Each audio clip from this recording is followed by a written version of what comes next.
प्यारे बच्चों अस्सलाम वालेकुम। आज के वीडियो में हम तीसरी जमात की उर्दू का सबक हमसाया पढ़ेंगे।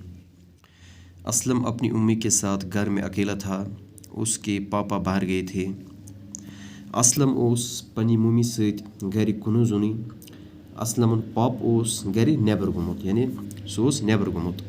रात को अचानक उसकी माँ बीमार हो गई, यानी रात किस गई अचानक असलम मम्मी बीमार। असलम तीसरी जमात में पढ़ता था। उस असलम ओस यह त्रीम जमात पढ़ान। वो छोटा था, यह लकुट, उसकी समझ में नहीं आ रहा था कि क्या करे। यानी उस असलम ओस यह लकुट, अमस ओस नहीं समझस मज यवान कहीं कि बह क्या कर। उम्मी दर्द से चीख रही थी। उस अम मम्मी असलम तो यह दाद दाद चीख चला नीरत। वो दौड़ के गौतम अंकल के पास गया। गौतम का मकान सामने था।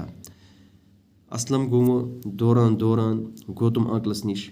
उस गौतम इहुंद मकान असलम मकान ब्रोह कन। उसने आवाज़ दी गौतम अंकल, गौतम अंकल। गौतम जाग गया, यानी असलम दिस आवाज़ गौतम अंकल, गौतम अंकल, यानी गौतमस आलो करान। तो गौतम गो निंद्र मज हुशार। वो बाहर आया और असलम से पूछा, बेटा क्या बात है। गौतम आ नेबर, यानी द्रा घर नेबर। तो पत वो असलमस के बेटा क्या दलील है, क्या मसला है। असलम ने कहा, अंकल पापा बाहर गए हैं और उम्मी अचानक बीमार हो गई है। असलम ने वोनमस कि गौतम अंकल पाप नेबर गोमुत तो उम्मी गई अचानक बीमार। समझ में नहीं आ रहा है कि क्या करूं।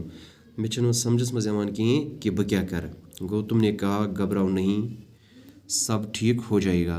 गौतमन वोन असलमस कि च घबरा कहीं, च खोच कहीं, सोरी गस ठीक। उसने अंदर जाके अपनी बीवी को जगाया और उसे सारी बात बताई। असलम गौतम गो अंदर तो करन पनी खानदारी हुशार, तो उन्होंने सोरी मसल। गौतम असलम के साथ उसके घर आया। गौतम ओस याव असलम सत सुंद घर। उसने असलम की उम्मी को सलाम किया और पूछा कि क्या तकलीफ़ है। इम कर असलमी माज असलमी मम्मी सलाम तो पृछनस कि क्या तकलीफ़ है। उसने बताया कि दम घुट रहा है, सीने में तकलीफ़ है। इमुनस कि मे दम गुमुत, मे सीनस मज तकलीफ़, यानी मे सीनस तकलीफ़। सर भी चकरा रहा है, कलस चक्कर इमान। गौतम ने असलम से कहा, इस गौतम ओस इमन असलमस, तुम उम्मी के पास रहो, मैं अभी आता हूँ। से बे पन्ने मम्मी निश तो बह अम वन योर वापस।